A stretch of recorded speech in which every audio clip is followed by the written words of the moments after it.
ये वही विचार हैं जो हमने पहले जन्म लिया था, उस उनके विचारों का संग्रहण है, या ये मन भगवान ने ऐसा ही बनाया है? गेम गेम जो खेल होते हैं ना, उसमें अनुकूलता प्रतिकूलता जय पराजय मानी हुई होती है ना, कि भाई ऐसे करोगे तो इतना हो जाने पर आप ये विजय मानी जाएगी, ये इतना सत्य तो नहीं है ना। जैसे गेम में बिल्कुल ऐसे ही, न हार सत्य है और न यहाँ जय सत्य है, न यहाँ कुछ अच्छा है न बुरा है। तीन गुणों से बाहरी खेल रचा गया और तीन गुणों से ही अंदर यंत्र रच दिए गए और उन्हीं के हैं वो। अब आपको उनसे हटाकर परमात्मा में लगाना है। परमात्मा में लगा दिए तो जय, जीत गए। और अगर वही माया के आकर्षण, हाँ वो माया रची थी, अगर माया के आकर्षण में चले गए तुम्हारी हार, तुम्हें दुख भोगना पड़ेगा। अगर तुम जीत गए तो महासुख में निमग्न हो जाओगे। एक गेम रचा गया है, कुछ चलाइए। अच्छा, उसमें ना तुम है ना हम है, एक ही है। वही यहां है, वही यहां है। वही मन में पावर दे रहा है, वही माया को पावर दे रहा है। एक ही अपने आप से अपने आप का गेम खेल रहा है। ये है गेम से निपटने का सूत्र। पर ऐसा नहीं लग रहा है, हम और तुम अलग लग रहे हैं और कोई भगवान अलग लग रहा है। यही भ्रम है इस गेम का, और इसी भ्रम से भ्रमित होकर के हम गेम हार जाते हैं। और हार जाने का फल होता है 84 लाख योनियों में भ्रमण करना, और अगर जीत गए तो इसका फल होता है इस माया से मुक्त हो जाना और परमानंद में निमग्न हो जाना। समझ पा रहे हो? महाराज जी, ये संतुष्ट ही नहीं होता कभी। संतुष्ट तभी होगा जब इसको आप अपने स्वरूप में लाओगे। माया में थोड़ी संतुष्ट होगा। गेम है, इसको घसीट के अपने में लाना है, और ये बना माया के द्वारा है और ये जाएगा माया में, और आपको इसको घसीट में अपने अपने में लाना है। एक बार रंगनाथ जी का एक मेला में एक इनाम रखा गया था, और हर साल रखा जाता है। उसमें मनुष्यों की सीढ़ी बना करके बहुत ऊंचे पर स्वर्ण, कुछ चांदी की मुद्राएं, अच्छी धनराशि उसमें बांधी जाती है। एक खंभे पे ऐसे, खंभे का आपको सपोर्ट नहीं लेना, मनुष्यों की सीढ़ी से आपको यहां से चढ़ना है, खंभा ये, और खंभे के बगल से सीढ़ी लगा करके जो धनराशि टांगा गया है वो तो आप प्राप्त ना कर पाए। केवल आप लंगोट पहने होंगे और आपके शरीरों में घी तेल मिश्रित दूध डाला जाएगा। अब आप चढ़ो। जिसने धनराशि बांधी है वही गेम में आपको बुलाया है, वही आपको ना चढ़ पाओ इसलिए गेम में घी तेल दूध आपके शरीर पे डाल रहा है, और आप केवल लंगोट पहने, क्योंकि कपड़ा पहने हो तो उसका सपोर्ट मिल जाएगा, और शरीर में जब घी तेल बनेगा तो आप फिसल जाएंगे ना। और केवल शरीरों की सीढ़ी बना के जाना है। 25 बार गिरते हैं, फिर जमा जमा के वो एक बार पकड़ते, सब तालियां बजाते, और वो विजयी होता है उस स्वर्ण धनराशि। तो सब कोई तो नहीं ले पाता। 25 बार गिरकर भी वो निराश नहीं होते हैं, तब वो बिल्कुल ठीक परमात्मा ने ऐसे गेम रचा है।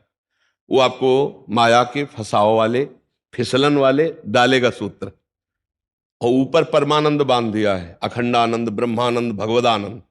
और चढ़ना है आपको, आपको अकेले चढ़ना है, और जिससे चढ़ना है उसमें फिसलन डाल दी है, लुभावने ऐसे दृश्य डाल दिए। अब बचा के अपने आप को चढ़ के जाओ तो परमानंद प्राप्त कर लो, फिसल जाओ तो फिसल जाओ। गेम है, कोई लाखों में एक चढ़ पाता है, तो उन लाखों में आप लोग हैं सब। कितने लोग बैठे हैं एकांतिक में? फिल्म के उसमें देखो कितने लोग होते हैं, सांसारिक मनोरंजन में कितने होते हैं। मतलब मांग किसकी है? संसार की। भगवान की तरफ कौन चलना? आप भगवान की तरफ चलना चाहते इसलिए पकड़ पा रहे हैं। ये है क्या? ये है क्या? कभी संतोष नहीं। आज सत्संग सुना है, जो ना खाए तो पछतावे, जो खावे तो पछतावे, ऐसे भूत के लड्डू है ये। अरे वही चतुर है जो समझ पावे कि आखिरकार रहस्य क्या है। बार बार भोगने पर भी सुख नहीं, बार बार इस सब कर, तो सुख तो कोई और है। एक बार कदम अंदर की तरफ बढ़ावे, अंदर की तरफ। हम बाहर खोज रहे, चाबी गिरी है अंदर घर के, और खोजें बाहर तो जिंदगी भर खोजे रहे, हम तिजोरी की चाबी नहीं पाएंगे। वो अंदर चाबी, वो अंदर है, खुल गई ना तो माला माल हो जाओगे। कई बार कहा है, अंदर का मामला है। इस मन को अभी जो विषयों में जाता है इसको हटाओ। राधा राधा राधा, इसी से मन की बातें डिलीट होंगी और मन हटेगा। देखो, ऐसा तो नहीं कह सकते कि एकदम मन नहीं लगता, कुछ तो लगता ही होगा।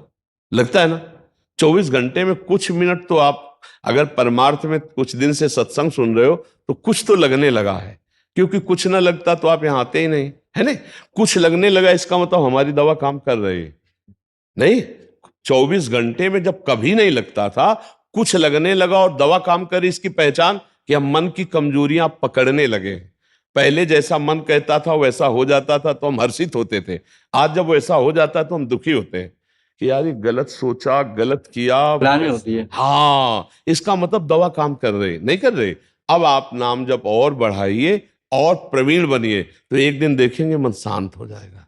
ये शांत, ग्लानि होने लगी मतलब ठीक हो रहा है। वही गंदा मन जो सलाह दिया, वही गंदा मन जो क्रिया कराई, अब वही गंदा मन ग्लानि कर रहा है, मतलब एक अंश में सुधार हो चुका है। नहीं, ग्लानि क्यों कर रहा है? उसने ही तो सोचा था, उसने ही तो करवाया था, फिर ग्लानि क्यों? इसका मतलब अच्छापन अभी मन में बकाया रह गया है, अभी पूरा मन पापी नहीं बला है। तो इसका मतलब हम धुलाई शुरू करें तो पूरा मन हम साफ कर देंगे। निर्मल मन जन सो मोहि पावा, भगवान की प्राप्ति के लिए मोहि कपट छल छिद्र न भावा। आप चिंता मत करो, राधा राधा राधा राधा नाम करो, और जो गंदी बातें जानते हो मन की उसको सपोर्ट मत करो। ये बहुत खतरनाक होता है कि हम जानते हैं कि ये गलत है, नहीं करना चाहिए, पर हम सपोर्ट कर देते हैं। चलो यार देख लेते हैं, चलो यार खा लेते हैं, चलो यार भोग लेते हैं, वहीं हम डाउन हो जाते हैं। फिर मन आपका ऐसा चिंतन देगा, देखो 4-6 महीना से तो प्रयास कर रहे हैं और हर बार हम असफल हो जाते हैं, तो यार ना ये मिला ना वो मिला, इससे अच्छा है कि हम उसके योग्य नहीं, कोई साधु महात्मा उस परमार्थ अध्यात्म प्राप्त है, हम तो यही मौज लें यार, जो होगा सो देखा जाए। ऐसी सलाह दे देगा, बहुत गलत है ये सलाह। लड़ना हार गए तो तब तो मार देगा। हम अंतिम श्वास तक लड़ेंगे, चाहे 1000 बार हार जाएं। हम कोशिश यही करेंगे कि अब की जीत जाएंगे, अब की जीत जाएंगे। फिर भी हार जाते हैं, फिर भी हम कोशिश करेंगे, तो एक दिन हम इस पर विजय प्राप्त कर लेंगे और भगवत प्राप्ति कर लेंगे। समझ, ये जो मन है ना, ये भगवान ने इसकी रचना की है। इंद्रियाणाम मनश्चास्मि, कह रहे इंद्रियों में मैं मन हूं, और त्रिगुण माया का इसमें भरा हुआ पूरा पॉइजन जहर है। आप देखो मन छोड़ के गंदी बात में ही जाएगा, नहीं जाएगा।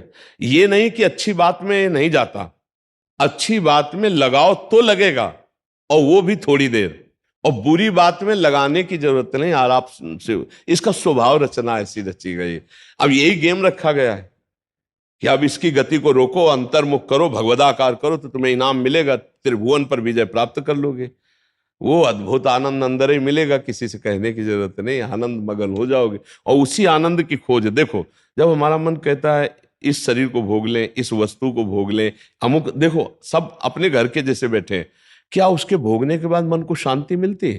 थोड़ी देर के बाद फिर एक नया संकल्प बनता है, फिर एक नई, मतलब हमारी खोज अधूरी रही। वो नहीं मिला जो मैं सोच रहा था। सोचने में जैसा सुख मिलता है वैसा ना भोगने में नहीं मिलता, चाहे वो भोजन हो, चाहे वो दृश्य हो, चाहे वो कोई क्रिया हो। आप देखना, जो मन हमें सोचवा के पागल बनाता है, और जब हम उस पर जाते हैं तो वो चीज हमें नहीं मिलती है।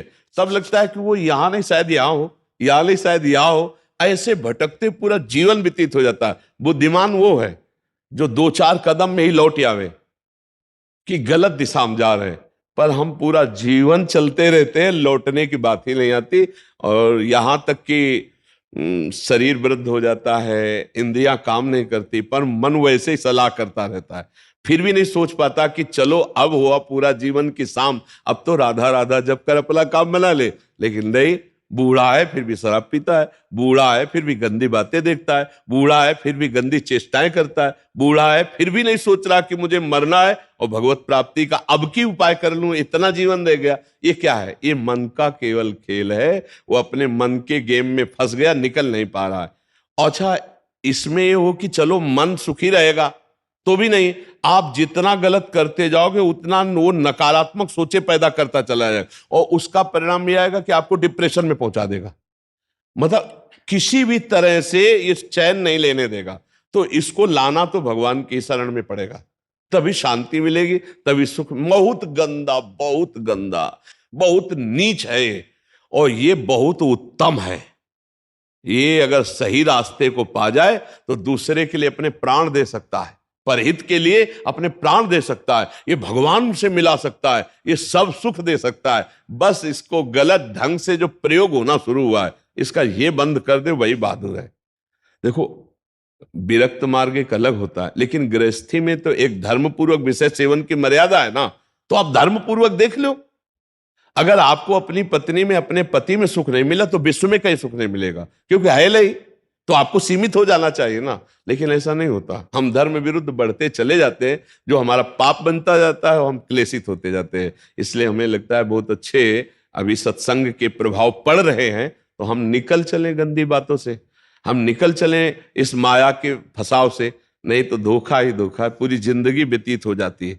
भोगते भोगते हर इंद्रियां सब नष्ट होती जा रहे, फिर भी भोग इच्छा, ये है क्या? समझो ना, पूरा जीवन हमको बेवकूफ बनाया जा रहा है। गौर से देखो, पूरा जीवन नहीं बेवकूफ बनाया जा रहा। एक बार और देख लेते हैं, इसमें हमारा पूरा जीवन जा रहा है।